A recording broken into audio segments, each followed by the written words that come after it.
ৰাম এজন মধ্যবিত্ত ঘৰৰ ল'ৰা। সৰুৰে পৰা পঢ়া শুনাত চকাই আছিল। ৰামে পঢ়া শুনা কৰি চাকৰিৰ চিন্তা নকৰি ঘৰৰে চন পৰি থকা মাটিখিনিতে খেতি কৰা আৰম্ভ কৰিলে।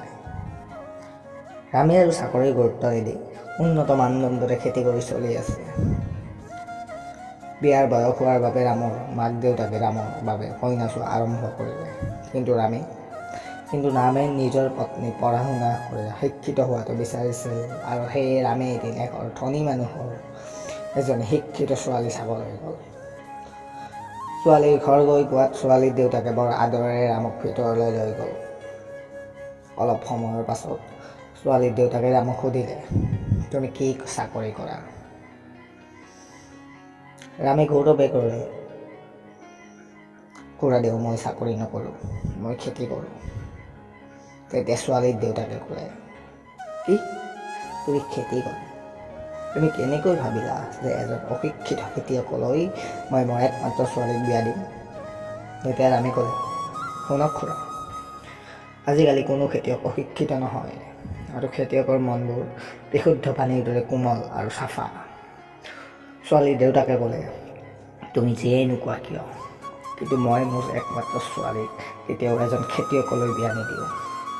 আৰু তুমি যদি মোৰ ছোৱালীজনীক বিয়া কৰাব বিচাৰা তেতিয়াহ'লে তুমি অতি সোনকালে এটা চাকৰিৰ যোগাৰ কৰা।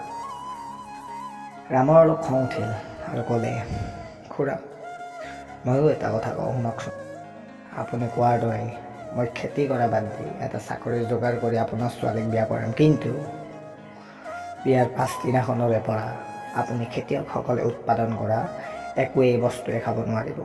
বিশেষকৈ বিয়াৰ পাছদিনাখনৰ পৰাই আপুনি একেবাৰে ভাত ৰুটি একোৱেই খাব নোৱাৰিব। তেতিয়া ছোৱালীৰ দেউতাকে ক'লে, ভাত ৰুটি একো নাখালে মই কি খাই জীয়াই থাকিম?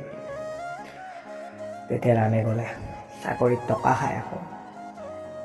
আপোনাৰ ছোৱালীক বিয়া দিবৰ বাবে খেতি কৰা ল'ৰা নালাগে, চাকৰি কৰা ল'ৰা লাগে।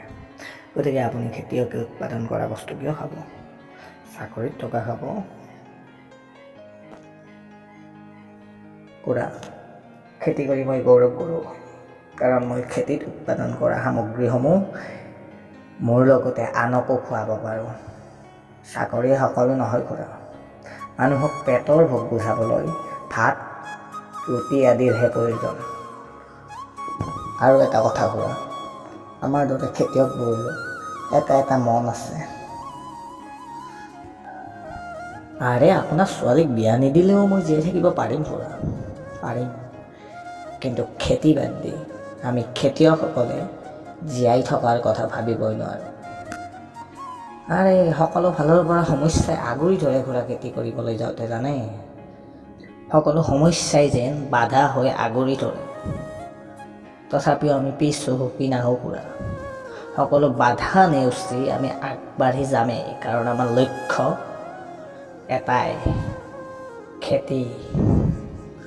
আৰু আমাক খেতি কৰাৰ পৰা আপুনি কিয় কোনো বাধাই আমাক পিছ হুহুকি আহিবলৈ বাধ্য কৰিব নোৱাৰে খুড়া।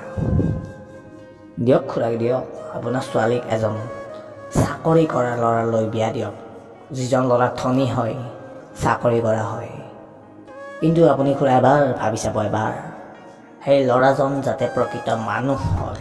আৰে খুড়া, যেতিয়া আপোনাৰ ছোৱালীয়ে সেইখন ঘৰত দুখৰ উপৰি দুখ পাব, তেতিয়া জানো আপোনাৰ চাকৰিৰ টকাৰে সেই দুখবোৰক সুখলৈ পৰিৱৰ্তন কৰিব পাৰিব? তেতিয়া বুজি পাব খুড়া, যেতিয়া আপোনাৰ ছোৱালীৰ চকু পানীৰে বাট নেদেখা হ'ব, তেতিয়া হয়তো আপুনি উপলব্ধি কৰিব, চাকৰি কৰা এজন দানৱতকৈ খেতি কৰা এজন সৰু মানুহেই ভাল।